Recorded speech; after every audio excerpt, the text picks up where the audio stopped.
Hmm.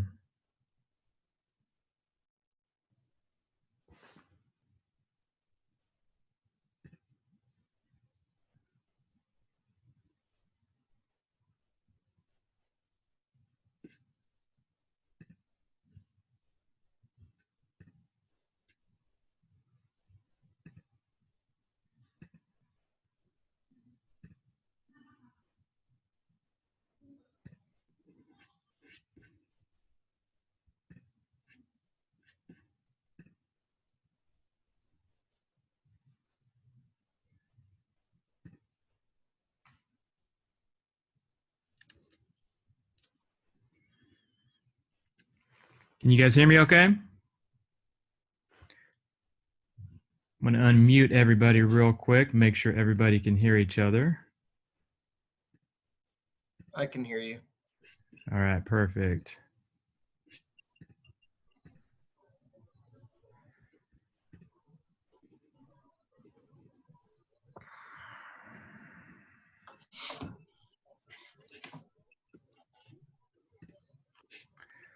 All right. Sorry, I accidentally put everybody in the waiting room, so I've got to accept a bunch of people to come in.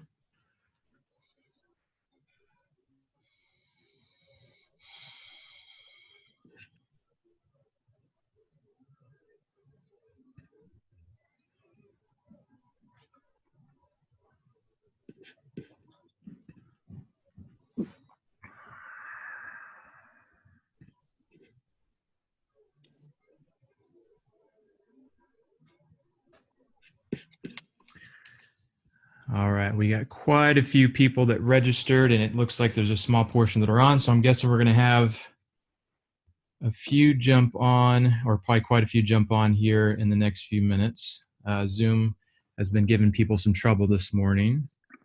So I'm just going to unmute everybody real quick. How's everybody doing today? Great, thanks, Tony. Great. Everybody good? Good. Yep, good. All right, sweet. Glad to hear that with all these crazy things going on right now. I'm just going to go ahead and get started. I'll go ahead and mute everybody. Actually, I'll just leave everybody unmuted. If it becomes too loud, if anybody wants to jump in, if you guys know how I do things, I'm very interactive. So if anybody wants to jump in at any time, please feel free to do so. A lot of crazy things going on, like I said. That's why we're on this call. I really want to help the community navigate through some of the things that are going on right now. Obviously, there's a lot of unknowns. So, you know, the next week or two is going to show us some things. But what I really want us to do is to make some really key decisions right now that can really help us to get set up properly. There's going to be a lot of opportunities that come out of this. You know, I by no means want, you know, people to get sick. I don't want anybody to die or anything like that. But, you know, the fact is that I'm going to go ahead and mute everybody here. There's a little bit of background noise.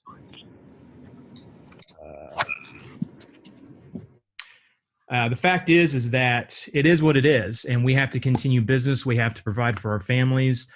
And so I want to share some really key points that I feel like are important. And then I'm going to bring on some of you guys, some of the people in my mastermind group, which is actually was going to be the main call was just going to be to bring our mastermind group together that we meet with every month.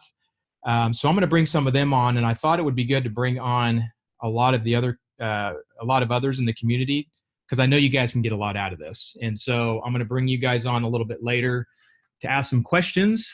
So if any point in time you have any questions, please do put it in the chat box. There's a little chat icon on the bottom. Ask your questions at any point in time, and then later we'll kind of get to those. So first of all, I've got a list of things that people said that they wanted to get out of this call. So I'm just going to go ahead and read those to you. I appreciate you guys giving feedback, because it really helps me to understand where you guys are at. So it looks like Tanya wants to find other business owners they can help. Sharon wants new innovative ideas and what other business owners have in mind. Carlos wants knowledge on what to do in a time like this. Sierra wants to know what other businesses are doing throughout the U.S. to stay afloat. That's a good question. I think she handles some SBA loans, and also, who else handles SBA loans? Sarah, who I'm going to mention here in a minute. Sarah, if you're on this call, I think she's with the SBA. If you want to come on later on the call today, just type in yes, and I'll unmute you later, and maybe you can give some feedback on what's going on with the SBA and what they're doing to help with some different loans. Holly wants to know what other trends the business owners are seeing in their industries. Susanna wants to brainstorm ways to sustain business and entice prospects to spend when there's fear. That's huge right now because your prospects are very fearful. So we're going to talk about a couple things you guys can do to help alleviate some of that fear. Jeremy wants ideas and the ability to create win-win situations. And I've got a bunch more here. The last one I'll tell you that I cannot do for you. Someone wants a vaccine, and I cannot do that for you. Sorry. Maybe down the road we'll be able to get that for you. So I think it really comes down to the same thing, and the fact that people just need resources. They need ideas. We all need to pull together to figure out how to make the best out of the situation. There's going to be probably a month to 3 months. For some of you, could be 6 to 12 months where it's going to be really tough. But again, if you guys make some key decisions right now, you guys can get ahead of it and not only survive, but thrive. I know for me in 2008, when the real estate market did what it did, I had to make some key decisions in my business, which is real estate investing for some of you that don't know. And we had to do a lot of foreclosures. We had to do a lot of short sales, and it was a lot more work. And it was work that other investors weren't willing to do. And we were making a lot of money on negotiating those short sales and helping people out of those situations when there were some people that did not want to do that. So there are going to be a lot of opportunities that people in your industry are not willing to take advantage of, that if you take advantage of those, you're going to be the cream of the crop, and you're going to be the one left when a lot of others are going to fade out. So again, I've been waiting for a market correction and for something like this to happen, because I know in my industry, there are a lot of things that will come about with the real estate bubble, which is probably going to happen soon. And I'm sure there's going to be some other things in your guys' industry you can take advantage of as well. So there are 3 things that I want you guys to get out of this call. I want you guys to take some really good notes, because there's going to be some really good nuggets that hopefully I'll give you, and there's going to be a lot of things that you guys are going to share that are helping your businesses. So the first one is, you're going to get tips from what everyone else is doing. That's a beautiful thing about being on this call. We've got 28 people on the call right now. We had 50 some register, so we'll probably even have more here in a little bit. So just to be able to have a collective energy of people and ideas and resources is going to be huge. There could be one thing that's shared on this call that can change your business. There's going to be some tools and resources shared.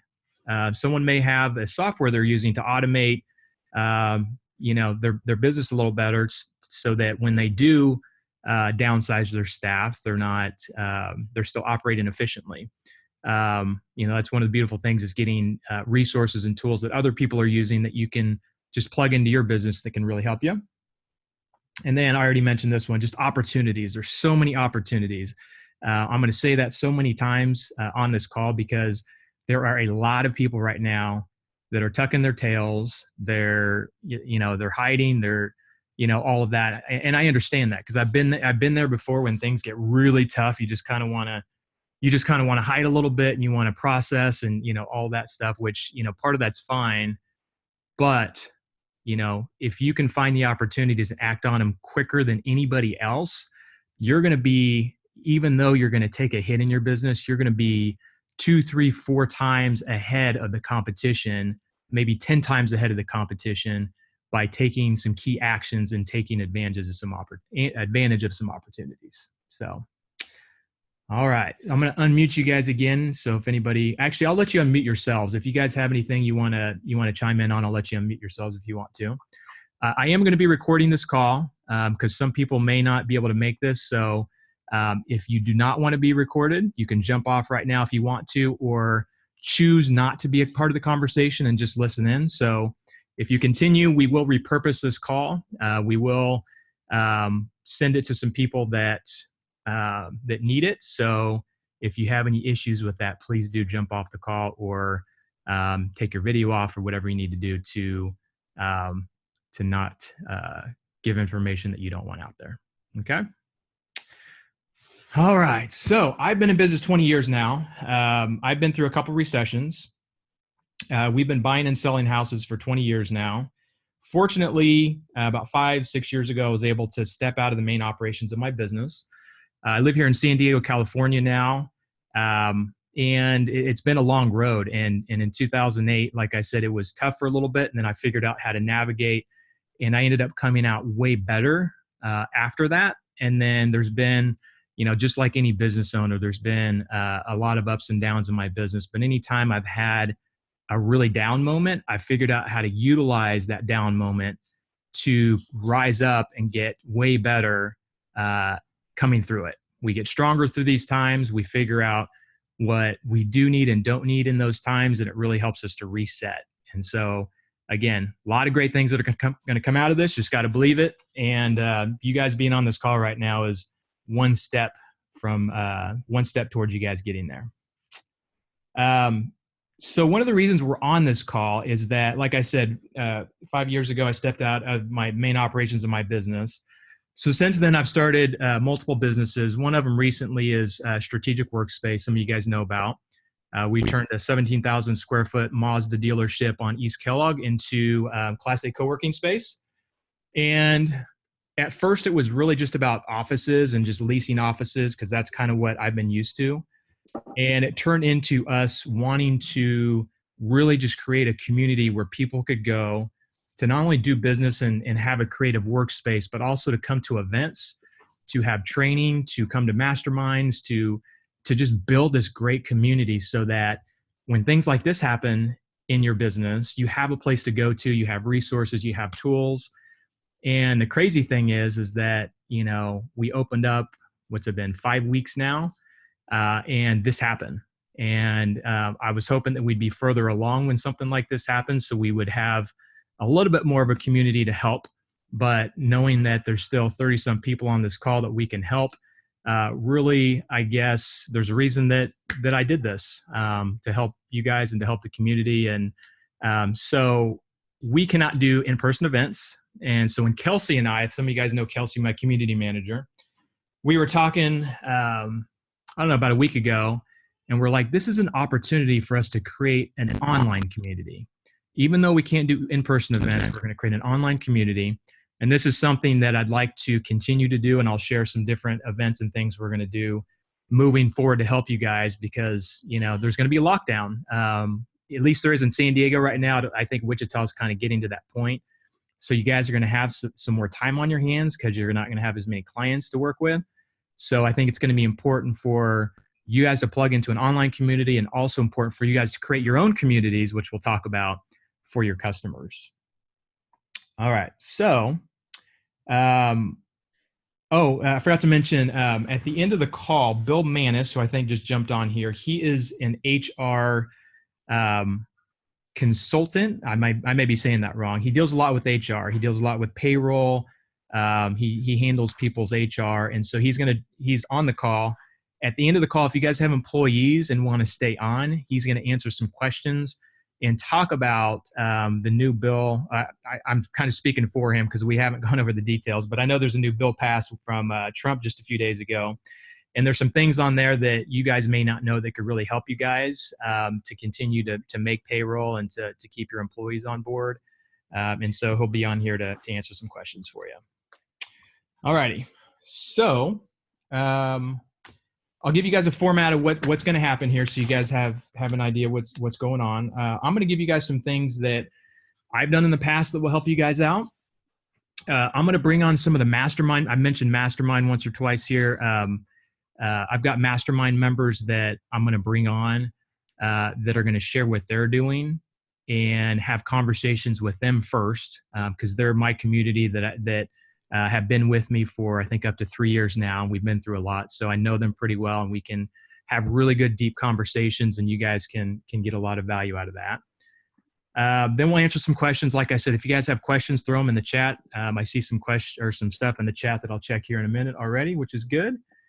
And at the end, we'll do a little share with your guys' businesses so you guys can put in the chat room, and we may even have some conversations on what you guys are doing. Don't put your businesses in the chat right now. It's just for questions at this point, so I don't want to get it drowned out with people sharing their businesses quite yet. But at the end, I'll give you guys an opportunity to um, put your name, your business, what you guys do in the chat box so you guys can kind of connect with each other. And because that's kind of what part of this is about, is connecting and networking at the same time. All right. So I'm going to jump into my portion. I just want to share 5 things that I've done in the past and 5 things I've already started doing that have helped me through tough times, and that just in the last few days have been opportunities that had this all not happened would not have come about. So the first one is a couple days ago, I went through and I said, what can I cut that is necessary, that is not necessary in my business? So it was kind of cleanup. So I looked at, some software that we weren't using that, we were paying $100 a month, $200 a month for. Unfortunately, we did have to let one employee go because we just hired her for a certain thing. But now, because of what's going on, we can't execute on that. So unfortunately, we did have to let her go. Little things like audible.com, YouTube, subscribe to, just little things that add up to a lot. Marketing, I ended up cutting a little bit of marketing. I really recommend Chrissy Robin, by the way, from Hexco Design, is on this call. So if you guys want to reach out to her, she's in our mastermind group. She's a really good resource and probably help you guys navigate through this. But I cut some of my marketing knowing that if people were locked down, that there's a certain type of marketing that I know is not going to really produce anything in the next 30, 60, 90 days. But then I also added some marketing and increased some stuff that I know that is going to bring more opportunity, because I know in the next 3 to 6 months, people are going to need to sell their house. I know that people are going to need cash, and their houses are where their liquidity is. And so not only are we going to cut down on some things, but we're also going to increase some things. So I really want you guys to look at your marketing and make sure you're not cutting what is going to bring in business that is going to keep you through this. That's one of the big mistakes that entrepreneurs make, is that they look at their marketing dollars and say, I've got to cut my marketing dollars. And there's some truth to that in some respects, but you have to look at some things. You have to look at a month, 2 months, 3 months from now. If you cut your marketing down, where's your business coming from? So I really want you to take a good look at that. And then we need support right now. You guys need support. So if there's anything you're spending money on that is supporting you with coaching or anything like that, you're going to need that. There's going to be a lot of things that are going to change. You're going to need someone to talk to. You're going to need people to lean on. So if you're part of any groups, whether it's a BNI group or coaching or something like that that's affordable, I recommend keeping it. Obviously, if you're paying $20,000 for a mastermind or something like that you feel like needs to be cut right now, then I totally understand that. But just remember, you need support and you need to keep plugging into those types of things. Number 2 is contact the people that you owe money to right now.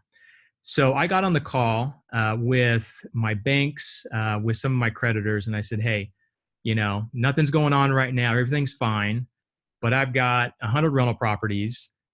A bill just got passed, or whatever you call it, that says that tenants can't get evicted until at least May 1st. So in my mind, I'm thinking, okay, my tenants are probably going to think, oh, well, I don't have to pay April's rent.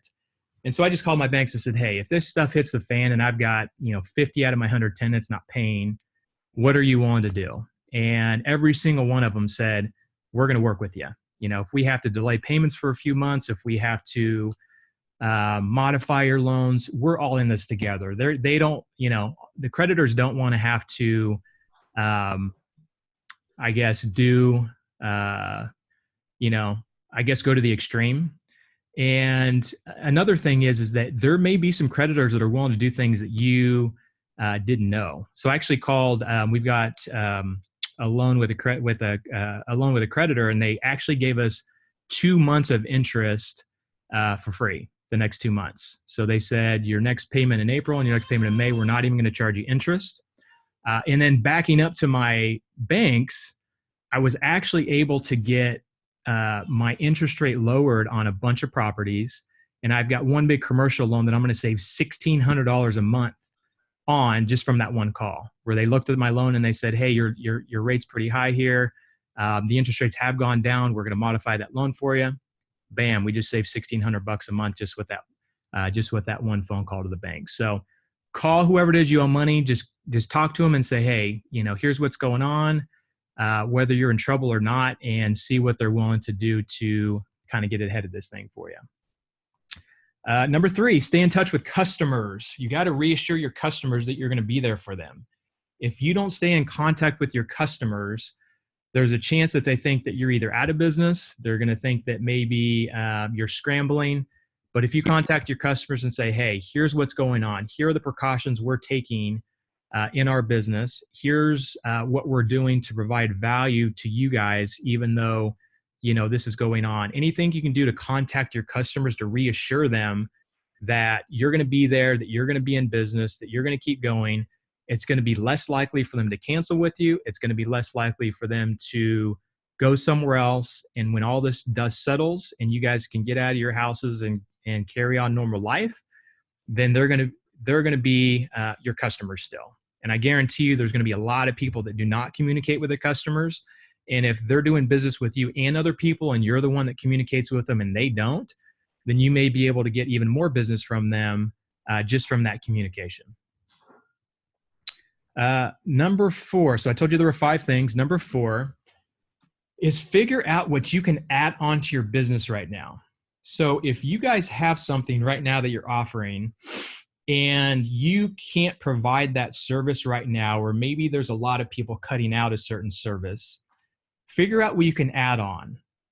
Can you add on group training? Can you add on any other kind of service? Can you partner with someone else that maybe your customers need their service and you can get an affiliate commission?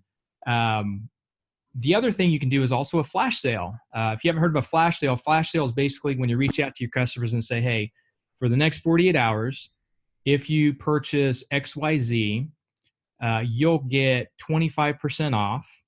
And but you need to act in the next 48 hours or 50% off or whatever you can afford right now that will help you to drive revenue in, so that later when, again, everything settles, they can use that service." Don't be afraid to sell right now. Someone mentioned that they wanted to see who or see how they could get their customers to still purchase in a time of need. And you can do that by offering them discounts. If someone comes to me right now and I know I'm going to use them in 3 to 6 months and they say, "Hey, act now and get 25 to 50% off," I'm going to jump on that because I know that I need that service. So don't be afraid to add on services. Don't be afraid to upsell, side sell, be an affiliate for someone. Figure out how to create revenue right now in the next 30 to 60 days until this thing settles. And then number 5, decide what opportunities can come out of this. Again, for me in the real estate business, that's pretty easy. They're going to be people that needed to sell. Like I told you guys, I'm in San Diego now. Prices are ridiculous. We waited to buy. We actually sold our house. That's been almost a year ago that we built. We decided not to move into it because it was kind of the top of the market. Probably one of the best decisions I made, because I guarantee you that house right now, if we tried to sell it, wouldn't sell for near what it did.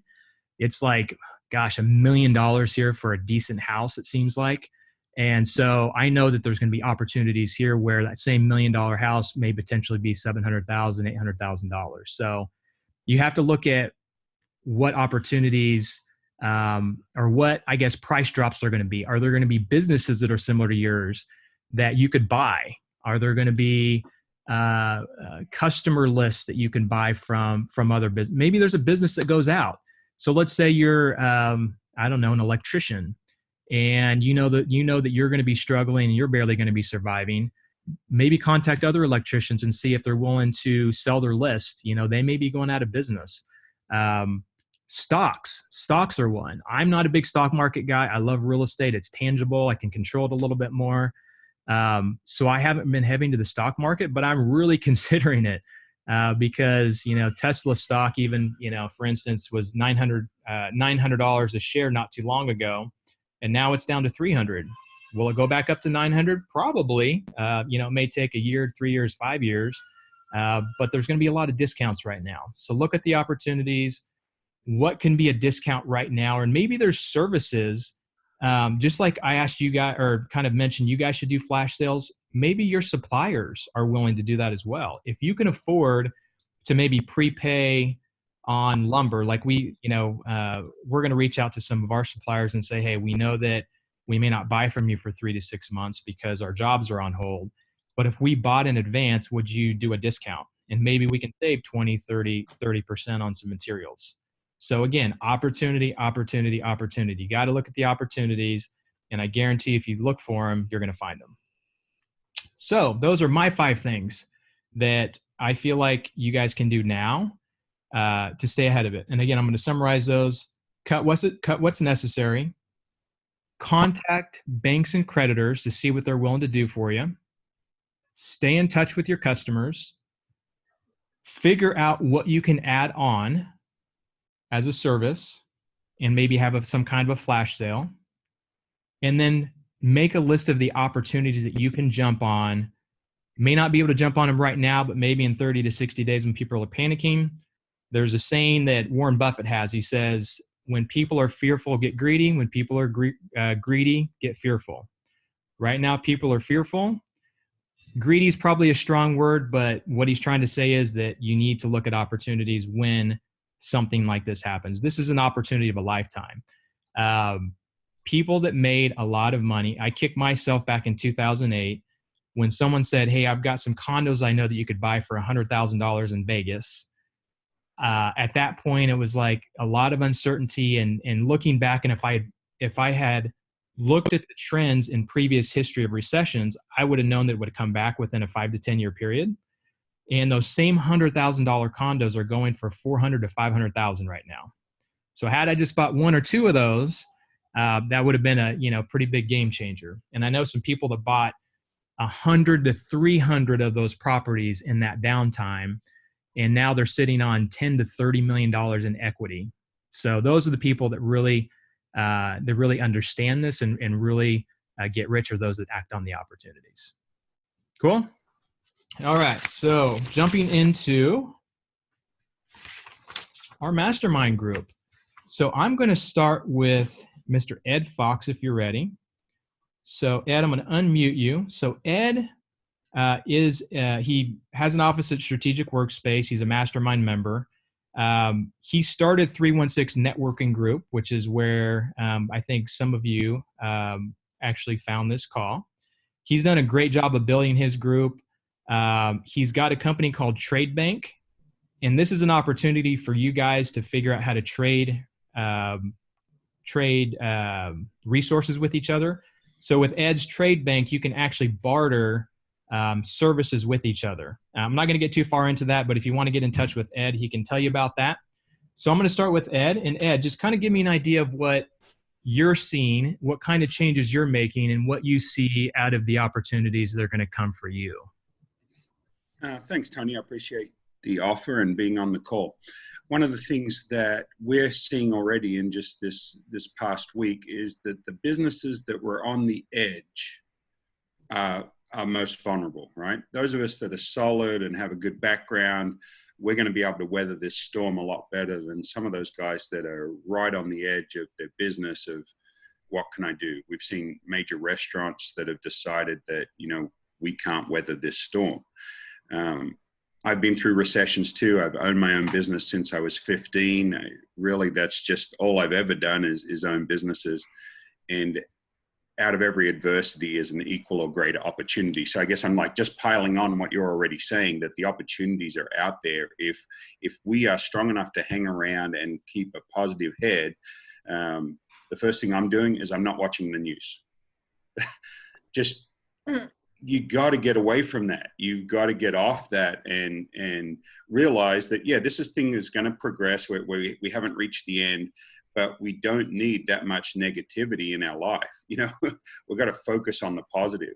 And that positive is, what can I do to help other people? If we take ourselves out of the equation and focus on how we can help other people. And so what we've done is we're reaching out to our clients. We're saying, hey, look, we're here for you. What can we do to help? Of course, in a recessionary time, barter does really well, simply because we're not having to spend our cash. So we're seeing that our client base that's already set up with Trade Bank, that's been able to bank some barter dollars, are now in a better position than ever before. Some of them are using these barter dollars to supplement their employees because they want to keep good employees. So our focus is predominantly on helping the clients that we have, or helping people that need or have things that they can trade to get the things that they want or need. That's been our focus for the past week. Yeah, and I just got an email from, I think you or your corporate headquarters, about paying employees with barter dollars. And there was like 5 different things that you guys put out that you could be doing right now. That was something that staying in front of your customers is really good, because I got a couple nuggets from that.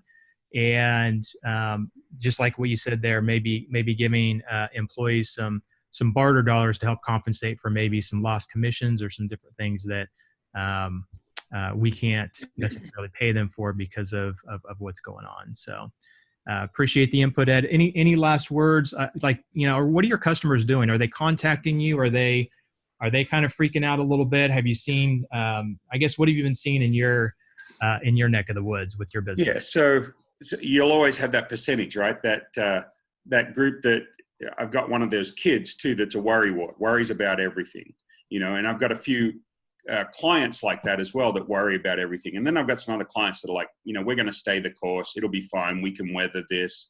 We're going to work together. So we've got the whole gamut. We've got those guys that are like, oh my God, what do I do? What do I do? What do I do? I'm like, number one, stop watching TV. Stop listening to the news. I mean, you know what you need to do. Nothing's going to change for the next 2 weeks. It's either going to get worse or it's going to get worse. It doesn't matter. So get off that. And so just trying to teach them that, look, you can't listen and watch that stuff and maintain a positive attitude. So one of the things we're focusing on with 316 is with 316 networking is trying to make these sort of things happen where we can have these calls. I've lined up a business coach that's going to talk to everybody on next Tuesday. We can have up to 1,000 people on the call. He made some calls. He's got some Olympic athletes that are going to be on the call and talk about some of the things that they're doing and how they're staying positive. And so we've got a good lineup of speakers that are going to be on this call on next Tuesday, and they're all doing it for free. So we've been able to organize that. So we're just telling our clients, look, just stay the course. Look for opportunity, because there is opportunity, just like you were saying, everywhere you look, there's opportunity at this point. And tell them to just like calm down and carry on to the best of their ability, not be tripped up by all these talking heads on television telling them it's the end of the world. Focus on their business, focus on taking this time right now to work on their business instead of working in their business. Read a new book, listen to a new podcast, do something positive for your family, for your business, and for yourself, and stay healthy. Make good choices. Yeah, it's a good point. There's going to be a lot of time on some people's hands because they don't, they're not meeting customers and things like that. So this is a time to do a lot of cleanup. Clean up your desktop, clean up your files, clean up your books, clean up, just a lot of different things. So I appreciate and like you said, cut what's unnecessary. The Audible subscription that you haven't listened to a book in a year, cut that. So definitely look through and pare down expenses that you don't need that outflow of cash every month. Yeah. All right, cool. Thanks for your participation, Ed. I appreciate it. All right, next up, Luke. Are you Luke Luttrell? You good to go, buddy? Trying to unmute you, but I got it. There you go. Hi, Tony. So cool. So Luke Luttrell, Next LED and Wichita Sign Company. If you guys have seen the billboard on our property on East Kellogg and Oliver, he did the big digital billboard there and the fixed billboard, and has done some other stuff for us. He's been a part of the mastermind group for about 3 years. So we've been able to get to know each other pretty well. So appreciate you coming on, Luke. What's going on in your neck of the woods? Real similar to what the previous two have said. I mean, I'm kind of gone through the same things. I took a few notes there. I like what you guys have said. Things that I would add to this that we've done. Last Wednesday or Thursday, we had a company-wide meeting to address concerns, and the intent was to make sure that I was understanding all the concerns, because whereas I might not have the same level as concerns, if someone else in the business is way on the other side of having concerns and is scared about it, they're not going to be able to do their job. So making sure that you're giving everyone the opportunity to at least express their concerns so that you can address them. It's going to keep them in the better mindset and give them the ability to do their job better. The second thing, you had talked a little bit about marketing and not cutting marketing, but spending it better or using it better. Last week, we quickly changed all of our digital marketing and the people that we were targeting and through which platforms we were targeting to have a different message to drive phone conversations and get quotes from dealers across the country that have not given us a chance up to this point. So whereas there might be like 950 potential dealers in the country, and we've serviced about 60 of those, there's a lot of opportunity out there. And so while people are either stuck at home or their business has slowed down, they might have more time to take phone calls and to investigate a new relationship that they've just been putting off. So all of our marketing has been driven towards driving phone calls, online meetings, and getting new quotes. And then the last thing on the cut list, we haven't made any decisions or moves to change business yet. I mean, we did pick up some new sales this week, so it's not like the complete sky has fallen, but I'm certainly prepared for some things that might be coming. And so I've got the list on my desk of what we might have to do. And so I have to, as a business owner, be the one that's doing the legwork to find these answers so that we can make the best decisions, not just for the business, but also our employees. Very good. And you had mentioned something about employees. Bill will answer some of those questions later. And then Sarah put something out there, a link in the chat box. Actually, don't look at that, so you can stay attentive. But there's a link there later that you guys can look at. Anything else, Luke? What are there any other key decisions you're making right now that you feel like are going to be opportunities for you that maybe weren't here before all of this started happening in the last few weeks? I've been trying to, when we talk about opportunity, I've been trying to figure out, even if this is a one-time thing or if this is a two-time or three-time instance that this is going to happen over the next 12 months, 2 years, whatever. How can we be prepared when the money does return? So for our customers, we made a decision over the last year and a half. We have a lot of components that come in from China, and so to win the tariff game, we do have a lot of inventory. And since we already have that inventory and it's been paid for, that we can go ahead and turn those into some of the more common products that we sell, or the finished sign sizes. So we are going to continue to produce those and have those ready to go, so that when the money does return, we're able to ship right away. It's not a 4 to 6 week lead time like our standard product is. So since we've already spent the money and it's there, I only have to pay the additional labor to put the signs together. I know the business is going to return. They're common sizes, so let's go ahead and get those ready so that we can market those and be able to be quick, and where maybe some of our other competitors won't be. So you ordered those materials ahead of time to stay ahead of the tariffs, or yeah, so you don't have to spend as much money on tariffs? Correct. Cool. So not everyone might be in that position where they have all that inventory, but if there's anything you can do to pre-produce any of your products or services in this next 30 to 60 days, it could give you an advantage to win a new customer when the money does return. For sure. All right, cool. Luke, I appreciate your insight. Hopefully we'll jump on some conversation later with you. Chrissy Robin. Hex Code Designs. Chrissy's done a few of our websites. She does website design, and she's also does a lot of different things with marketing, social media. She will actually do a marketing plan for you and help you execute it. So if you guys want to get a hold of Chrissy, she's a great resource. So Chrissy, you're dealing with a lot of clients that have probably quite a bit of money out there. Yep. You're handling some marketing campaigns. So tell me what you're seeing on your side and how you're adjusting to all of the changes. Well, the last few days, last week really, because it was last Friday that things kind of started to spiral out of control. Sorry, hold on a second. I'm on a call. I'm not talking to you. Marie says across the room, and she's like, "What? What are you talking to me about?" But no, since last Friday, things have kind of spiraled. So we have done a lot of talking with our clients, and right now the biggest thing is what message you're getting out there. And so we've been doing a lot of talking. We have a lot of people in the hospitality and entertainment industry right now that have been hit super hard. And I would definitely agree with do not cut marketing right now, because we are your voice and we are the people that are helping you get out that message. And the biggest thing is in all those industries is really being the calm in the storm right now, and kind of changing up your marketing strategy is really key. Because right now people aren't going to be out seeing your billboards or your print stuff necessarily.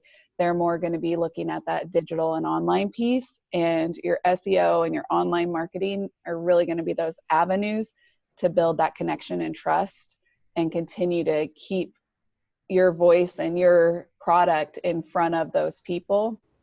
So yes, I agree. I've done a lot of research on past market falls and recessions, and the people that stayed ahead and continued their marketing and stayed out there really are the people that thrive during this time.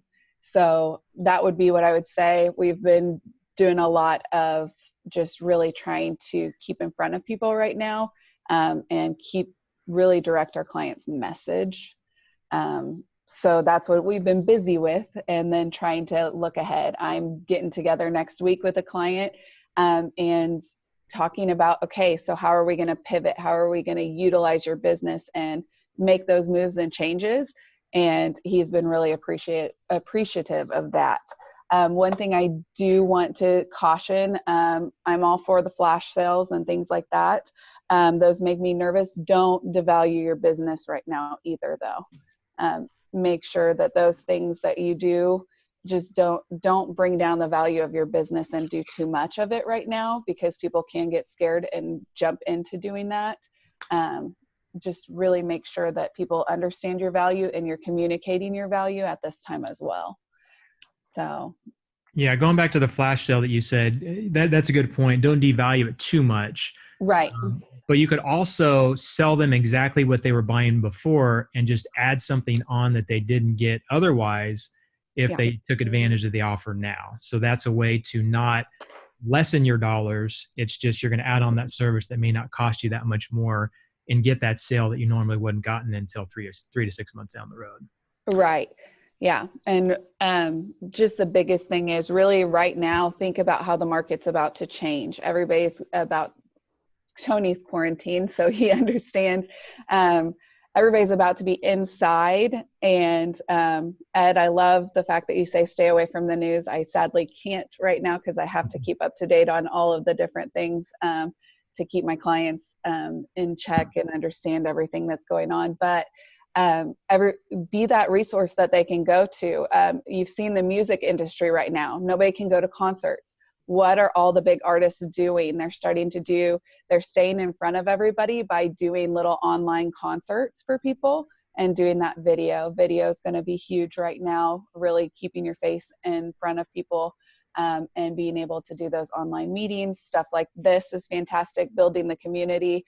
I've talked to a couple of clients that if you cannot be open, how can you still meet with your community? How can you keep your community engaged? Especially if you are maybe a gym or something like that, starting those online communities and keeping them engaged so that they can still see your value and understand what you offer. And right now you can really step up while some people are scared to be talking, and become that voice of reason and become that influencer in your market, and just keep going.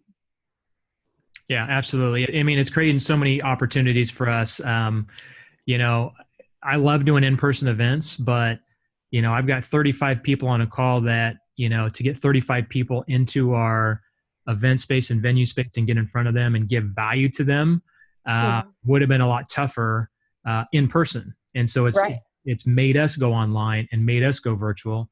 So now we can give more value to the community through the virtual platform, and then hoping that, of course, something comes back into return, whether it's, you know, office memberships or, you know, whatever it is. So at this point, I'm just, you know, I want to stress to you guys is to give as much value as you possibly can, and it's going to come back in return. So even if you're not making the dollars right now, do things that other people are not willing to do, like give Right. value when income is not maybe coming in as much as it was. And then when money does return to the market a month, 3 months, 6 months from now, people are going to spend it on you because you're giving value. Yeah. So cool. Exactly. One last question for you. You said you're having your customers pivot their messages a little bit. How was that changed? If there was a message, I guess if you, I don't know, give an example or kind of give us an idea of how you've had people pivot their messages to tailor to what's going on right now. Well, at Pivot Messages and even Pivot Business, we had to, on Friday, really jump in. Doc Green's is one of our clients' restaurants. We just opened their 5th store up in Olathe, and Olathe Restaurants and Bars got shut down on Monday.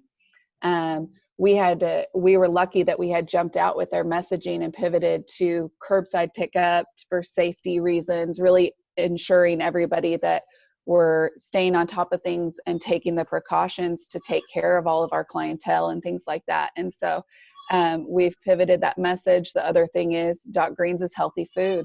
Right now, healthy food is going to help your immune system, boost your immune system more than drive-through and things like that. And that the awesome part for them, and the part that's made me feel really good, is that while they're having to think through, not that we're not freaking out about business and things like that, but while they're having to think through all these changes that are being made to their business, we've been able to offer kind of that sound voice for them and say, hey, wait, let's think about these things. Let's go ahead and start offering curbside pickup that they've never offered before. And let's think about the fact that healthy food is going to boost your immune system while they're having to go through, if they're going to have to lose their employees and things like that. We've been able to offer that sound reasoning, and that's been great for them, and they've been very appreciative at this time. I can tell you, I've been talking to all 3 owners probably twice a day for the last week, and been able to kind of help keep that calm voice and sound, and help them out there. So that's been the benefit that we've been able to offer, and being able to think through, and it's kept me busy so that even though I do see the negative news, I've been able to keep that positive part, being able to offer those services to them and stay in front. So it's just thinking through right now, what can your business do? Everybody's about to be very, very digital if we are all supposed to be staying in our homes except for outside to exercise. What are people going to be doing during that time? If you need to be advertising in front of streaming services or YouTube, and people are going to be scrolling through their social media and stuff like that, it's better for you right now to maybe adjust your marketing dollars to be more digital than physical right now, than to just disappear completely. Because if you disappear completely, you have to build up all that work to get back in front of them. Very cool. Very cool. Actually, Chrissy, let's talk on the side about maybe I'd like to do some spin-off topics. So it might be good for us to do like a spin-off meeting where people here in the group and in different areas, or people on our list, can chime in and get deeper into the marketing part of it, because that is important. There's a fine line somewhere between doing too much marketing and not enough, and you got to figure out how to get close to that medium where you're not spending money and throwing it out the door, but not spending too little to where you're not staying in front of your customers. Right. And I will tell you, I saw an awesome quote. earlier today, and let me see, it was in a Forbes article I was reading, talking about like when times are good is when you should advertise, but when times are bad is when you must advertise and stay in front of people. And then also the U.S. Small Business Association says you should maintain 7 to 8% of gross revenue towards marketing right now, to maintain. And I know that's difficult, but you have to think about, if you lose being in front of people right now, it's going to be a really hard time to try to get that all back. And if you disappear right now, it's so much stronger if you're that voice that's there and calming than if you just disappear and hide right now. Yeah. All right, cool. Well, thanks, Chrissy. Appreciate your insight. Very valuable. We've got a few people that are in our mastermind group. I want to give them the opportunity to talk if they want to. Jason Jabara, Jason Lavender, and Eric Fonestock. If any one of you want to unmute yourselves and kind of give an idea of what's going on in your industry, anything you need help with, and have a little conversation. Any one of you guys want to jump in?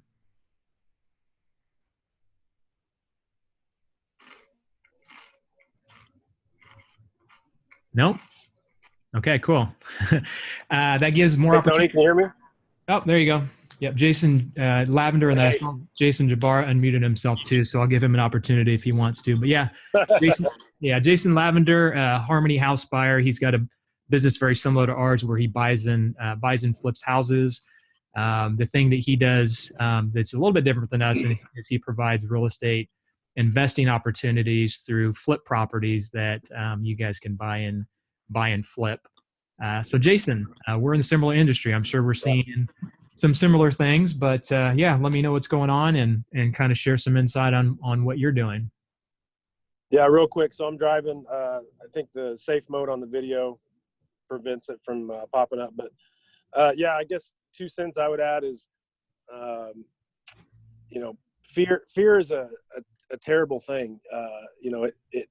It can obviously protect us and, fight or flight and things like that. It can be a motivator, but honestly, in times like this, fear can really cripple you. And so I think those that are going to rise above and overcome are those that are going to obviously be, level-headed, stay the course, and just don't let fear dictate decisions. I would encourage, and something that we're doing, we're not making knee-jerk reactions or decisions. So that's vital. And then, again, something like Ed said, listen to the news, in bits. If you're going to saturate yourself in it, it's overwhelming and it'll just feed into fear. But yeah, a couple things that we're doing. We've pivoted a little bit. We audited all our spending, and we trashed a bunch of stuff. I think we ended up with like $700 a month and stuff I was just able to get rid of because it was pointless stuff I didn't even know I had. So yeah, definitely, audit your accounts and see what's trim the fat. But yeah, above that, I love what Chrissy was saying. In this season right now, I think, and it's something I just pulled over and jotted a note down, stay in front of people. Stay in front of people with your message. Stay in front of people with Facebook Live, posting, social engagement. I think that's going to be a huge thing, and that was a nugget I just took away. I think that's going to be a pivotal part. But yeah, opportunities are there. That's for sure. Wealth is just transferred. And sticking your head and burying your head in the sand isn't going to be a real good strategy right now. Be cautiously optimistic, but optimistic nonetheless. And the opportunities will present themselves. That's for sure. There's going to be money made through all industries, I think, in this time. And it's just going to be a matter of positioning ourselves and strategically capitalizing. When this all starts to go down, and how the next 6 weeks is going to be navigated. So that's my take. Yeah, I think you and I are in similar situations. We've seen a lot of new real estate investors come out even just in the last 12 months. So, a Oh lot of yeah. those investors are going to go away because they got in the game the wrong time. They maybe bought properties they shouldn't have. So once this is all over, there's going to be a lot more inventory for us to be able to soak up. So again, I'm looking forward to those opportunities. We Right. just have to, like you said, stay positive, be smart, do what we need to thrive as much as we possibly can, and opportunities are going to be there. Any last words? Yeah. And adaptability. I mean, in any industry, just being able to adapt to what's going to happen, and having your financials in order and being healthy, in a healthy position to weather whatever storm might come. Yep, absolutely. Be prepared. Be prepared. That's what we're all on this call for. All right, cool. Jason Jabara or Eric Fonistock, either of you guys want to jump in and give any words what's going on with you guys before we open it up to the rest of the group?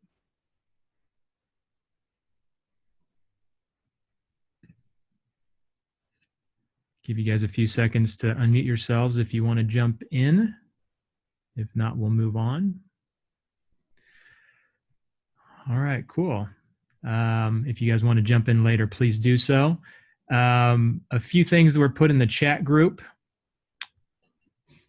Someone asked about unemployment options. We'll talk about that later. Some resources that were shared there. Susanna said she sent out a client prospect reassurance letter at 8 a.m. this morning. That's awesome. If you want to send that to me, Susanna, if there's anything you guys want to share with the group, any materials you've sent out, anything like that, please email me. You guys, I think I'll have my email. So send that to me and I'll see if I can't send that out to the group. Great. Tony, I had a little bit to share about the insurance market that might be helpful. Are you sharing? Can I share? Yeah, go ahead. Okay. The insurance carriers, actually, we've been inundated because we're a broker agency. So we've been inundated with carrier news. They're all talking about the coronavirus and what to do. Some of our carriers that have, like our fleet trucks, anybody that has fleet trucks, if they've got some trucks sitting, typically they wouldn't let you take those down to liability, no matter what, because they're parked. So the carriers are being creative and allowing us to do some things we've never been able to do before. So if you had, 10 drivers, now you have 6, we could probably park 4 of the trucks, kind of save some money on the insurance part without canceling it altogether. Some tips that you can give your employees. A lot of the carriers, personal lines carriers, are actually helping with the billing. They're putting off their cancellations. They're being creative. If you're not driving one car, take it, if you're able to take that down to liability, lower your liability limits, just your limits, and then raise them back up the minute you start driving that vehicle again. There's a lot of creative ways to save in insurance. Most of all, I say have it quoted. Our agents are just sitting there. Your State Farm agents, your American Family agents, the agents are just sitting in the office, or they're, remote from home. If you've got time, or your employees have time, have them quote their insurance. That's a stimulus check they can give themselves. I saved a lady the other day $600 on one auto for the year. That's $600 she didn't have. So you said, check your what coverages that you have that you may not need anymore. That's huge. An insurance review right now is very important. So I'm just here to help. Yeah, very good. Yeah, that's a good point. I didn't even think about insurance. Like I said earlier, anybody that you owe money to, but also anything you're paying continuously on, why not contact them to see if they have some creative options for you to lower your monthly on things that you have to have still. So very cool. Anita Greenwood, you said you wanted to share something. Anita just rented an office from us, so she's a member of Strategic Workspace. Glad to have you on the call, Anita. what would you like to share with us? Yeah, hi Tony. I was just so I'm an executive coach and business consultant, do two in one, and I work with a lot of leaders. And we talked a lot about the tactical things we can do, but I just wanted to share something that's really worked with a lot of the people that I'm talking to. We are all feeling generally like things are out of our control. There's a lot of things that we cannot control, and so overall, the message that I'm sharing with everybody is, okay, no, we can't control the virus. We can't control how it spreads, but we can take charge of the way that we respond. So managing our own energy and managing the message that we're putting out to other people is really essential, especially in a small community. And that's why this is great to get everybody together, because that collective energy really can change everything. If we're all sitting watching the news and thinking, oh my gosh, how many cases are there, then we drive the collective energy down. Whereas if we're all here together really saying, okay, what can we do, we're going to really be able to take charge of our community and hopefully enable each other to really ride this wave in a positive way. I think everybody knows there is that expression that you're the average of depending on who you talk to, you're supposed to be the average of the 5 or the 6 people that you spend your most of your time with. So I just wanted to share with everybody to really manage your own energy. As a leader, if you're going to be out there, the people will gravitate to you if you are that strong beacon of light and you've got positive energy. So if you're with 5 people who are bringing you down, find 5 new people. 5 people on this call right here. We got yeah, 34 right. people. I'm gonna find 5 really good people here. If there's one thing you need to protect before your insurance, before your, anything, it's yourself. And so the message I really wanted to get across was really manage yourself first and foremost. There is always that whole thing about put your oxygen mask on first. And so I just wanted to reiterate, as a leader, our role has really got to be to look after ourselves, our own energy, and the message that we put out there, because ultimately we are going to determine how our community responds by the way that we respond. So just wanted to share that. Yeah, that's a really good point. A lot of people right now are excited about being able to turn on Netflix and get all the packaged foods from the grocery store, and evidently everybody's eating toilet paper. And so this is an opportunity for us to be different and to actually use this time to work on ourselves. It's very easy, like Anita said, just to let our health go and make an excuse that we can just sit on the couch and do nothing and mope and everybody else is doing it. But again, opportunities. This is an opportunity for us to be stronger, to work on ourselves.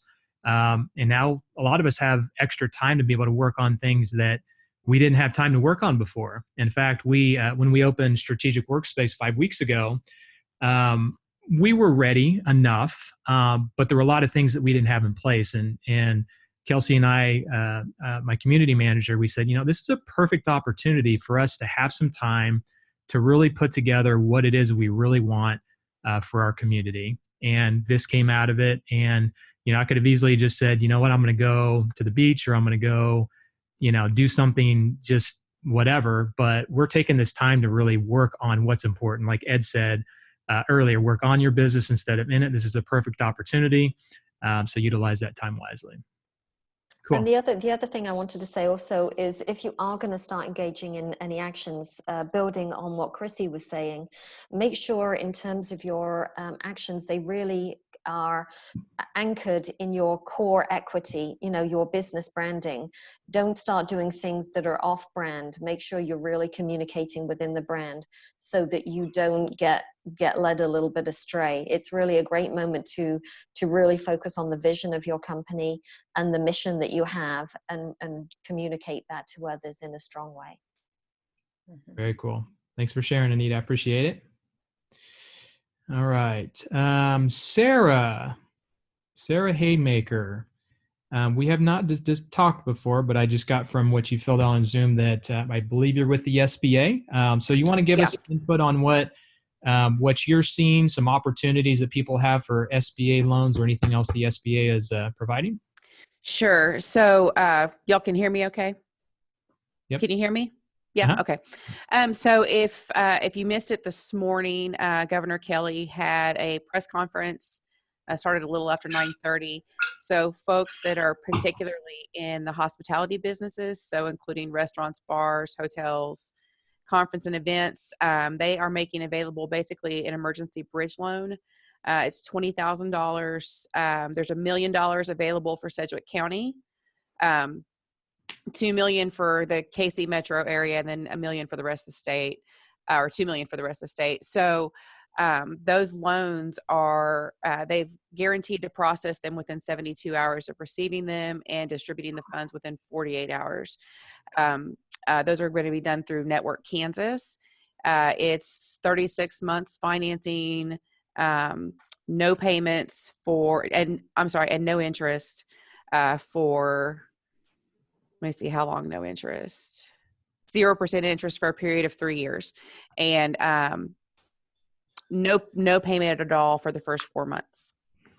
So what I'm hearing from businesses right now is that while they're waiting on the emergency declaration from the Small Business Administration for Kansas, which we do expect any day, any minute actually, that they're really struggling and concerned about making payroll next week.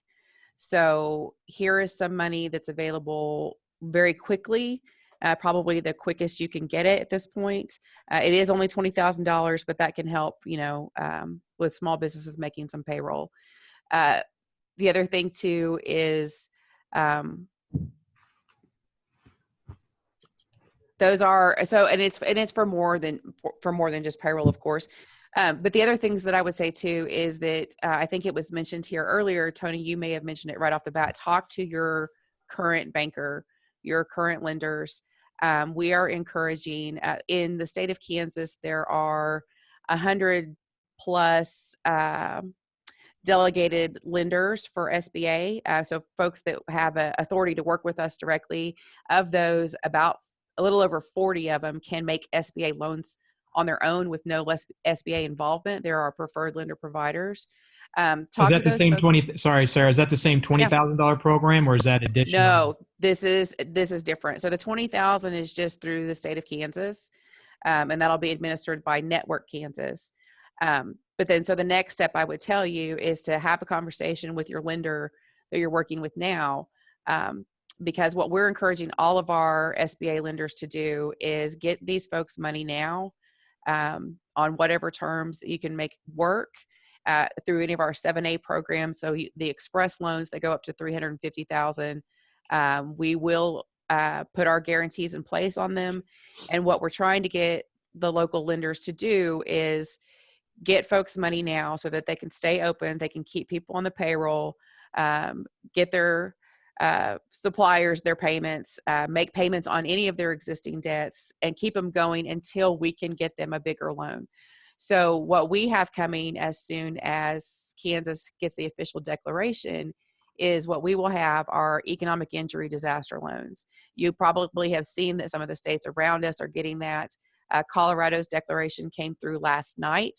So all of the counties on the border with Colorado are now eligible for those loans. Those loans from us will be directly from us, and they are up to $2 million. And what we're going to be looking at is what 6 months of your operating expenses are, but those are up to $2 million. The interest rate is 3.75%. There will be no interest in payments for 12 months, and all of them will be financed for 30 years. So we're trying to keep those payments as absolutely as low as possible for folks, not asking to make any payments for the first year, so you've got some time.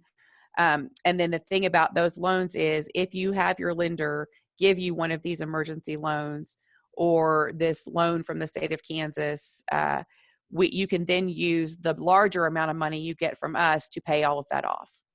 So that's what we're asking folks to do, is to provide this bridge financing, some gap financing, until we can get them a larger loan that's on some longer terms. So that's where we are.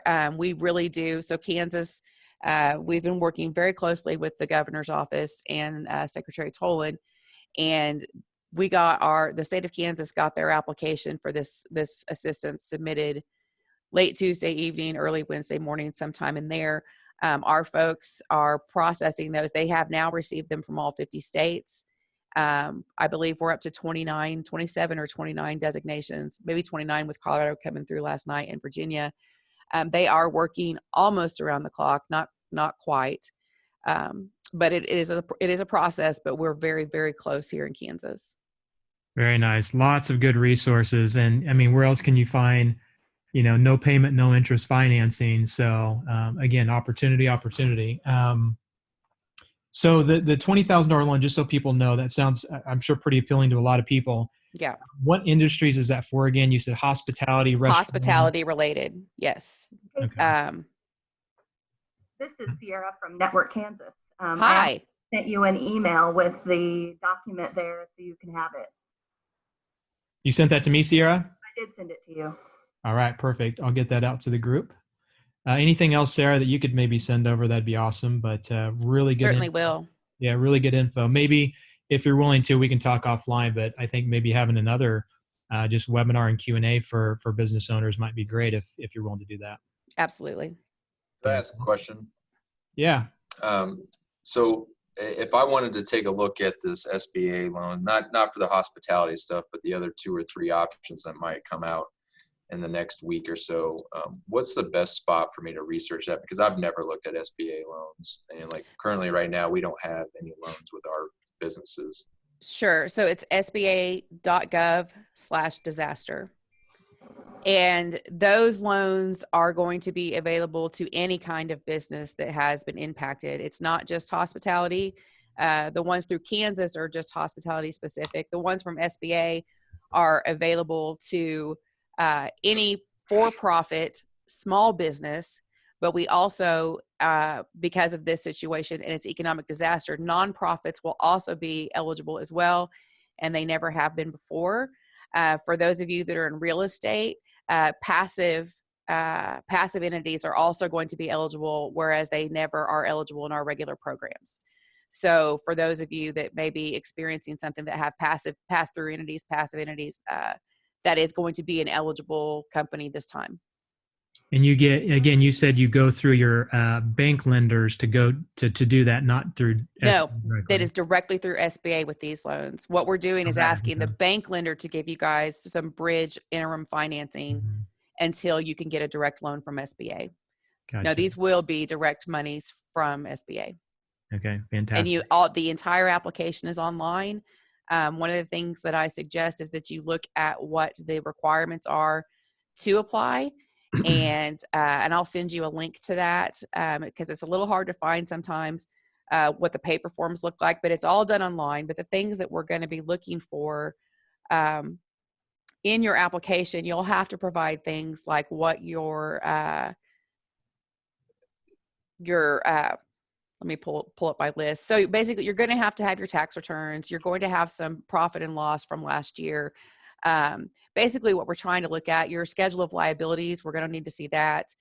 So that sort of thing, we know how much money you need, because what we're looking at is 6 months of operating expenses. So these funds are not to be used to grow or expand your business. They're to keep your business whole like it is right now and to keep you functioning until this disaster passes. So we will be issuing those in like 6-month increments. So your first amount, maybe it's 6 months of whatever, payroll, your inventory, your accounts receivable, any existing debt that you have already, to make those loan payments, to pay any of your creditors, all of those sorts of things.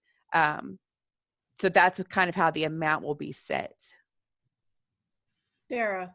Yes. You mentioned nonprofits as well.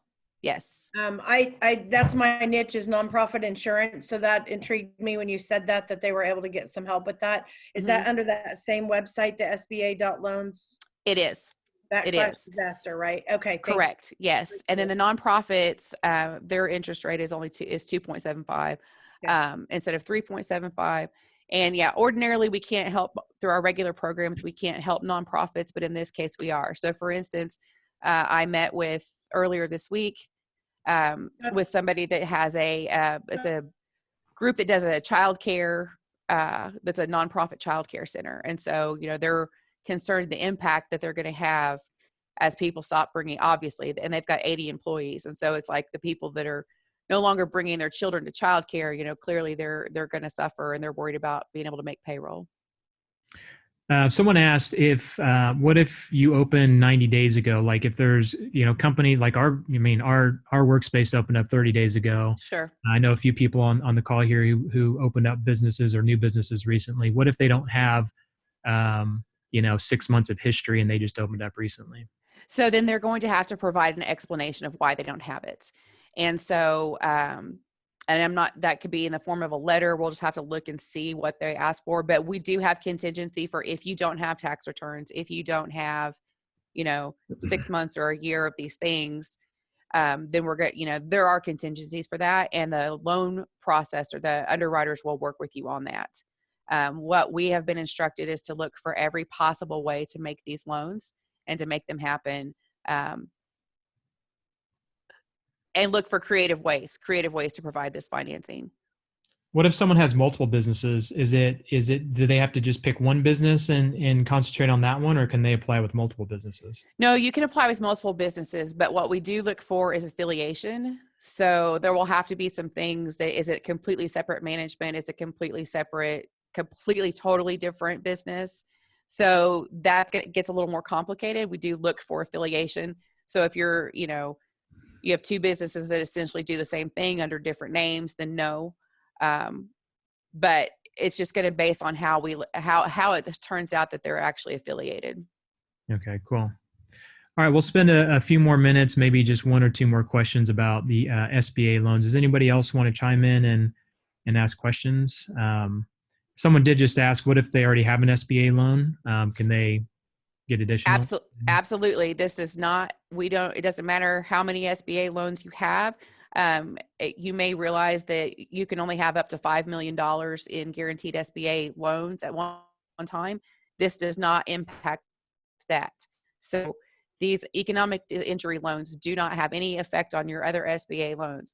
Now, keep in mind that any SBA loans you currently have, your lender can right now defer all of those payments for the next 6 months with no questions asked. Obviously they'll have a couple questions, but they can go ahead and defer your payments for the next 6 months on their own. They don't need our permission to do it. All they need to do is document your file about why they're doing it, but they can do that today, right now. So if you've got a loan, and you are concerned about cash flow, give your lender a call. I know our bigger lenders here in Wichita, they're ready to do that. We are talking to them every day, multiple times a day, actually. Very cool. One more question, then we'll move on to HR. Any revenue requirements or credit score requirements for the SBA loans? So there is a credit score requirement. I cannot tell you what it is, but what I hope that maybe we'll find that out. I do not know what the credit score requirement is, but that is the only thing that we're going to be looking at for these loans is your credit score. We're not going to be looking at cash flow for your business. So those kinds of things, we're trying to keep this as streamlined and simple as possible. It will just be credit score based, no cash flow analysis. Very nice. Very nice. Cool. All right, cool. So we're going to move on to HR. Anybody else want to jump in? David, you had mentioned something. David Thorne, if you want to jump in. But anybody else want to kind of give their thoughts on what they've got going on, any changes they see, and any input that they can give to the group? So, David, you want to got a little bit of input for us? Just really looking for where the needs are here locally with the businesses and those on this network. So I put my email out there. I'm working closely with some people in the education system and other things, but we've got some real needs in the community. So instead of distracting this call, I just stuck something out there. Please email me if you just bullet points on needs that you see in the community, small businesses particularly, but we have issues, everything from solutions for additional babysitting needs with single parents to meals to underprivileged to a lot of pieces in the education system kind of breaking down as they try to bridge virtually.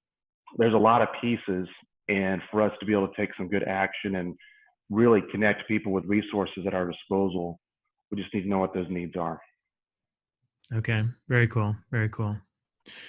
All right. Anybody else want to jump in and give some last thoughts? Any good nuggets? Any resources they have they want to share? Or anything in their industry that they want to kind of let people know what's going on?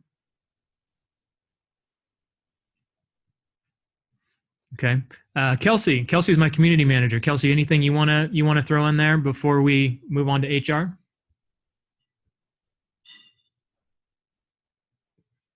I think she fell asleep. It's okay. Can you hear me? There you I'm are. really bad at this whole Zoom call thing. Nothing. I just think you guys, I think it's great that everybody has shown up today. And I think that the whole finding an opportunity is going to be key for everybody and staying positive.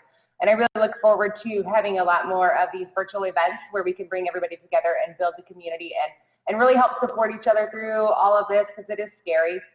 I know I'm scared to death, but you know, seeing that all of you guys are willing to get together and talk about it and just be really real and have these tough conversations makes me feel a lot better. And I feel reassured about, you know, the future, as far as there's some strong leaders in our community who are going to stand up and do the right thing. And I think that makes everything look a lot better. Yeah, Kelsey's our community manager, and she's really doing a great job of building our community. So she's got a lot of contacts and resources. So if there's anything you guys need, reach out to us. Kelsey@strategicworkspace.com is her email. She can connect you to a lot of people, because she's been doing a great job of getting us resources and connecting the community with people that they need. So. All right, cool. So I know some of you don't have employees. If you want to stick around and talk about HR, we'd love to have you. You know, there's some different laws and things that were passed recently, and I'm sure there's some other things coming up. So Bill Manis, are you ready to jump on and kind of give us an idea what's going on in your world, what changes you're seeing, and anything that you have that can help the Wichita community? Sure. I appreciate you inviting me today. Obviously, we cater, my business is HR outsourcing, and all of our clients are small businesses with employees. So we very much are in the middle of all of this on behalf of all of our clients. So I'm happy to share as much information as I can. If anybody wants data on what the new regulations were that were just signed by President Trump yesterday, I'm going to give you my email, and you can email me and I'll forward what I have. I mean, I'll kind of go 336,000 foot view on it, but I do have the actual regulation and also a synopsis of it from the U.S. Chamber of Commerce, which really does a deep dive into each section and kind of gives you a capsule of what it is. And it's very, very helpful. It was to me, at least. Highlights of it, basically, there's some recovery opportunities for individuals that are going to be filing their taxes and getting some tax credits.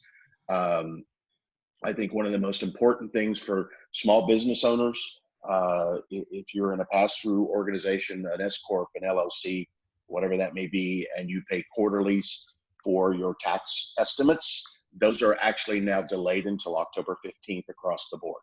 So what you owed on April 15th for last year's taxes, or maybe a deficit of that tax, what you were going to have to pay in quarterlies on April 15th or June 15th, are now being delayed across the board to October 15th to the third quarter payment, which is really, really going to help free some cash up for all of us that are sitting here estimating through our pass-through organization. So I thought that was really important for everybody to know.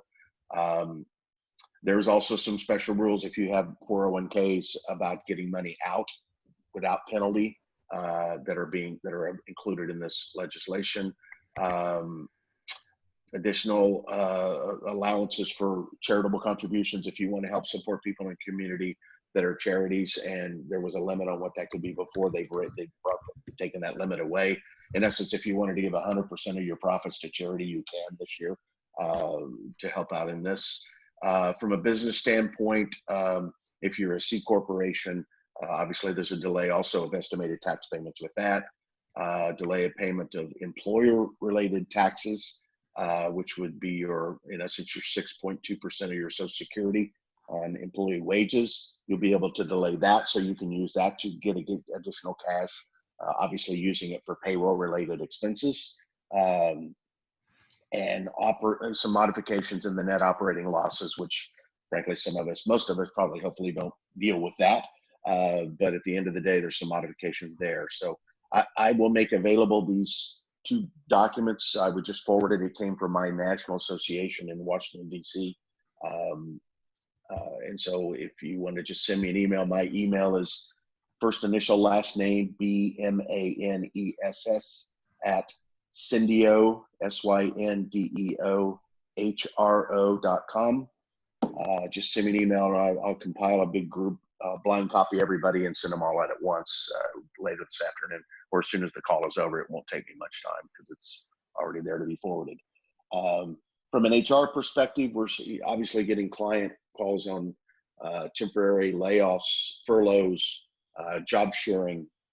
The state unemployment office has got some things out on the web with regards to those issues as well.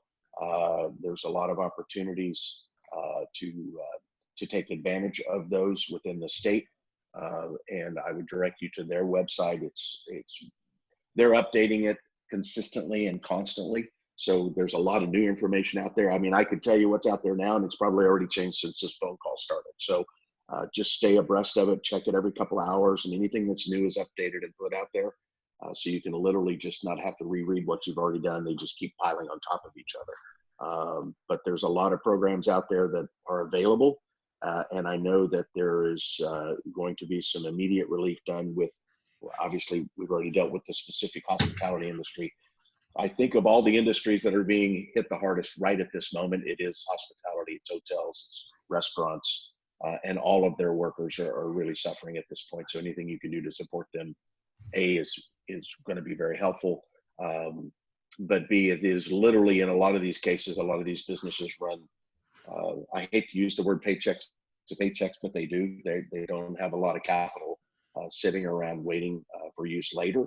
They mobilize their capital and live with pretty thin margins. So they're really struggling at this point. So they need the help. I had dinner in which I was in Wichita last week on Tuesday night. I had dinner at a restaurant that I frequent. And the owner came over. I was one of about 6 people in the restaurant.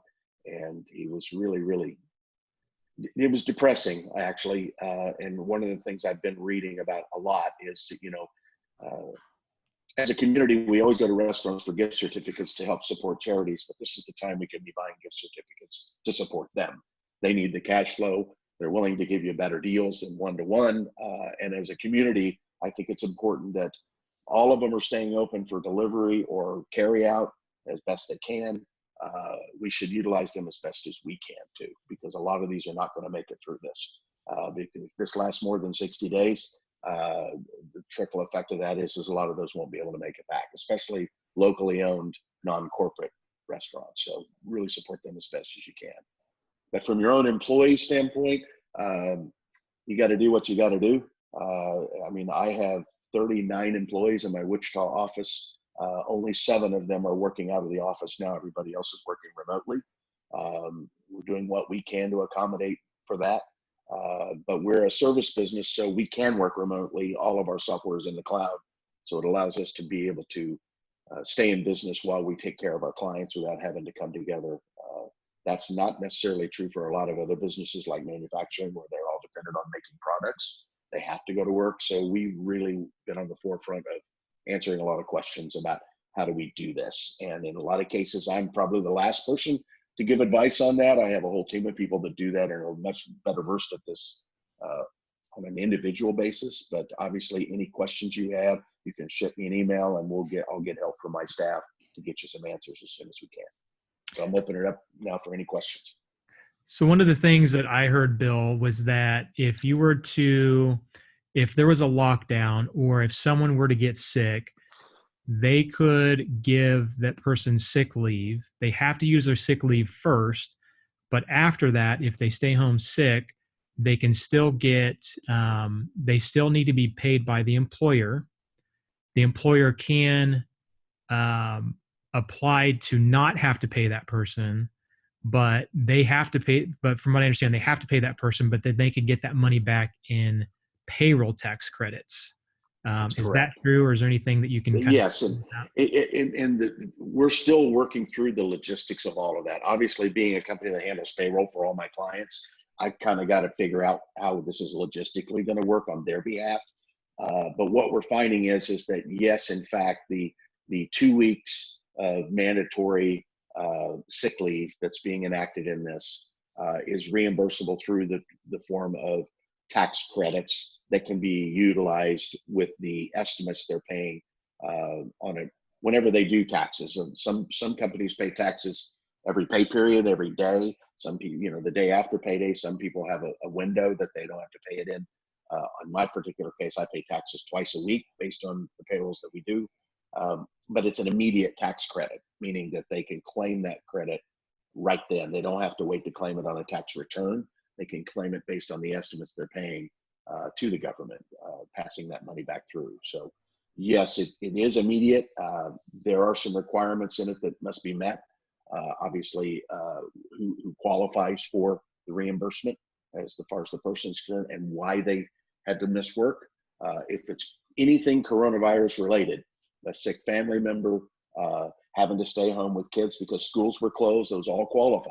So they're being very liberal in the qualification, but it does need to be related to having to stay home from work for whatever reason.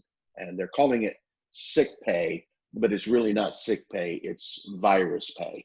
Anything that's related to a closure that's virus related. If the schools are closed and you have to stay home with your kids because you have no other outlet, that qualifies. So there's just a lot of different things. They were very creative in the way they wrote it. But I like the fact that it's pretty much if you can pin it on a coronavirus, you can get reimbursed. What if someone wants to let someone go for a short period of time? I think they call that a furlough. So is that basically just regular unemployment? If someone says, hey, I want to let this person go until we can open back up, that's just normal unemployment, or is that's normal unemployment? And again, if you go to the state unemployment website, they're really fast tracking the ability for you to get benefits there. For those scenarios.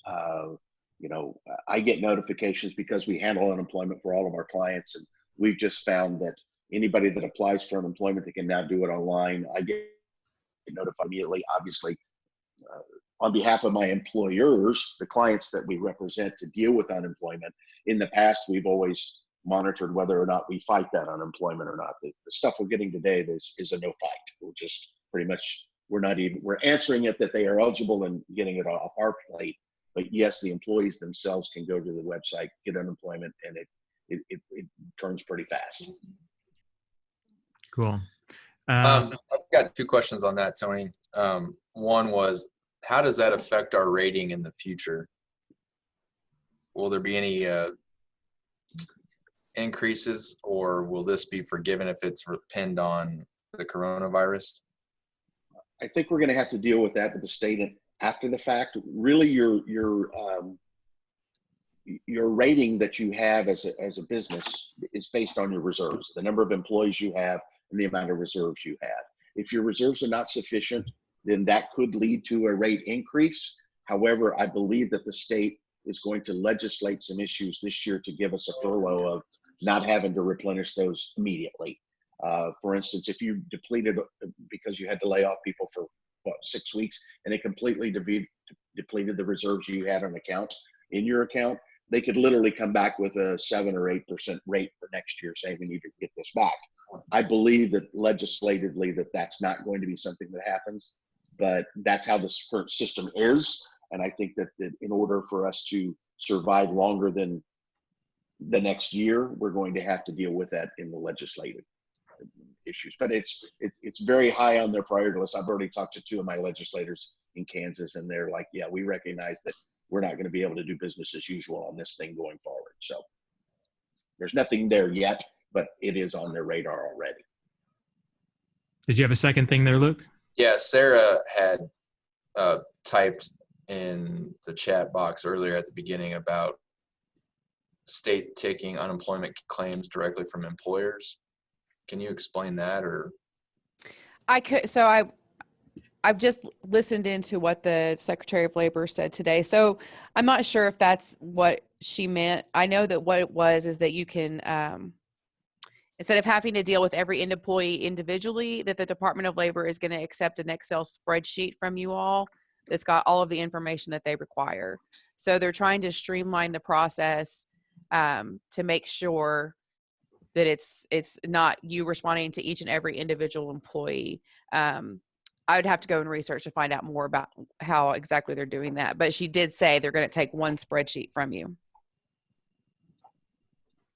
It's nice to know, frankly, from my standpoint, only because we do so many clients, it'll be easier for me to send them a spreadsheet of everybody we know is being laid off rather than answer every individual claim. So that's great.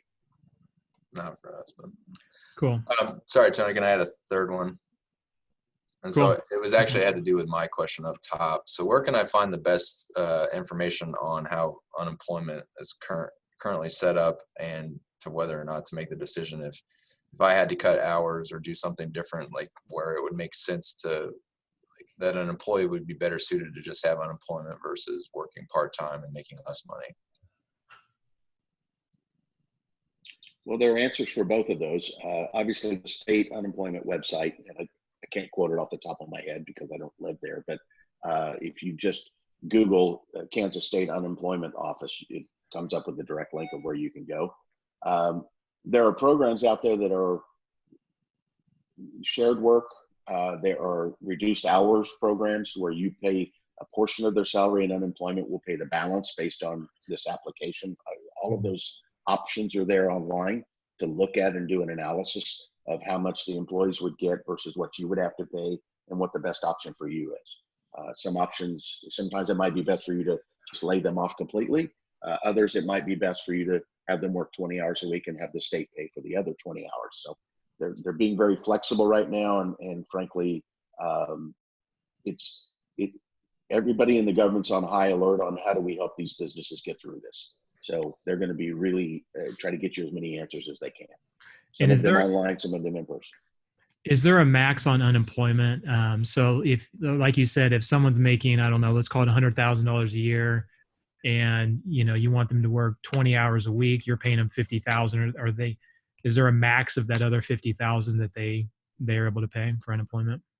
Yes, the state does have maximums. However, I believe that some of that's going to be changing as we speak to exceed the limits that are there today, to expand what they are. But we only have what we have now. And I would say, yes, there is a limit on how much any individual can get from unemployment, regardless of how much they make. Okay, cool. We've got a few more questions here. We're past time, but we're going to stay on as long as we need to answer more questions and get you guys what you need. So for those of you who have to get off soon, I'm going to send out an email with some questions for you guys. If you guys want to get into some smaller groups and partake in different mastermind settings, and then also get feedback on what you guys need in the future. We're going to do a lot more of these meetings on, marketing and SBA loans and some different things. So if there's anything else that you guys can think of or need, just let us know, and we'll send out an invite via email to our whole list. So you guys can partake in those and still get some extra value diving in deeper to some other topics. So a few more questions here that we've got for you, Bill. How much time do you have, Bill, just to make sure I'm not holding you up on anything? Well, the good news is that I've got all the time we need today, so we're good. Okay, sweet. So a few more questions that I see here. Jacob says 75% of my staff is part-time and we had to close temporarily, so they had to lay them off. Are they eligible for unemployment? Yes. Everybody's eligible for unemployment if they're not working. The issue becomes whose account gets charged for it.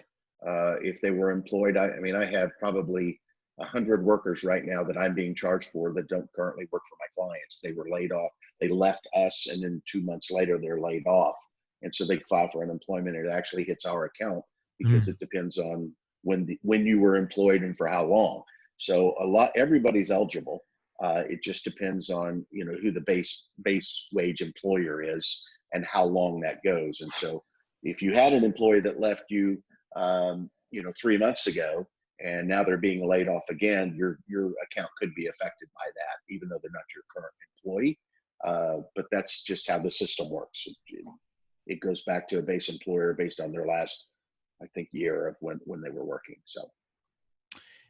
Jason asks, the only drawback to firing now or unemployment would just be a possible higher rate next year that may get canceled out anyway, right? So I think what he's saying is if he's got a $12 an hour employee now, fires them, he may have to hire them back at $13 to $14 an hour. Is that kind of what you're saying, Jason?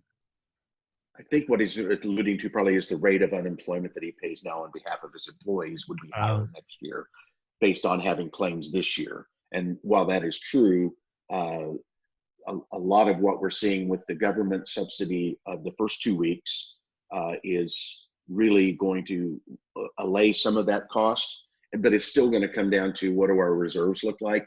The state learned a lesson in 08 and 09, frankly, because there was a period of time for about 5 years when nobody had to pay into unemployment because the economy was so great.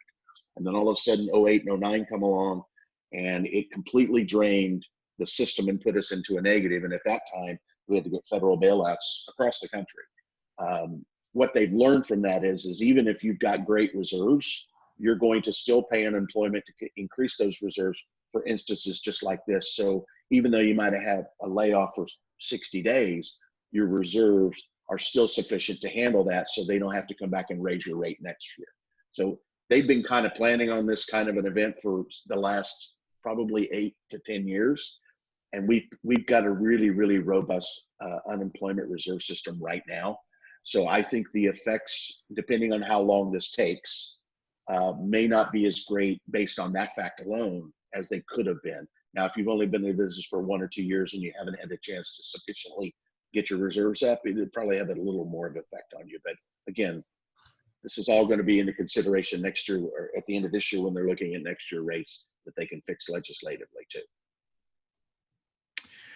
Tina asks, with the 2-week sick pay, does an employee have to be working for that company a certain amount of time? I don't believe there are any caveats on qualification. If they were working for you and then they got laid off or they are being quarantined and cannot work, that 2-week sick pay applies. If they're working for you, period. At the What time, if they were laid off like right before the quarantine? Well, the thing is, and this is where we don't know. This bill is supposed to take place or take effect April 1st or April 2nd. Well, what do we do between now and April 2nd? Are we just supposed to? Are the people not going to get paid? There's a lot of angst out there about this right now, and I don't have any answers for it either, because it's basically saying from this day forward, this is what you get. Does it apply to those that were laid off before April 1st or 2nd? I don't know. We'll have to see. But I don't have that answer today. This is what's being studied. And frankly, I will tell you that if I have everybody's email, I'll send you what I had today, but I'll send an update on Monday, because over this weekend, a lot of clarification is going to come from people working over the weekend to get clarification with all these questions we have of how are we going to handle this or how are we going to handle that. So every day we're going to be learning more about what the nuances are of this. But today I don't have an answer for that before April 1st. Okay, cool. Yeah, if there's anything you want to send to me, Bill, that needs to be sent out to the group, I can send that as well. All right, cool. Any other questions that you guys have? Tina says, if someone had to be out for an extended period of time beyond the 2 weeks, can the 2 weeks be paid and then start unemployment? The answer is yes. If they have to be out for coronavirus, then they're going to be eligible for unemployment beyond the 2 weeks for being sequestered. Okay. All right. Cool. Good info, Bill. I appreciate your time. Any last questions? Any last questions for Bill? I've got probably another 20 minutes. I could probably stay on until the top of the hour and have some additional discussions beyond HR if anybody wants to stay on. So if there's no other HR questions, I'll let you guys open up yourselves. Are there any other questions, any other thoughts, anything else anybody wants to share before we end the call here?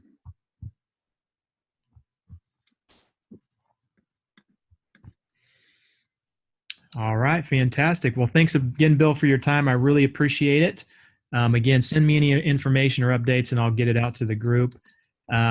So thanks, guys, for jumping on. Hopefully, you guys got some great value. I think there were a ton of great things that were shared that will hopefully help you guys. Were there last thoughts that you had, Kelsey, you wanted to jump on and say? Yeah, I just wanted to say thank you again, and I think that I'm going to be reaching out to several of you who contributed today and see if you guys want to be willing to maybe do some like breakout webinar sessions where you can go more in depth about the things that you touched on, like Sarah Haymaker at the Small Business Association. I feel like there was a lot more questions and a lot more that could come out of that, and so if there was anybody that you guys really want to hear more from, please email me or Tony and let us know so that we can make sure that we get that in front of you guys.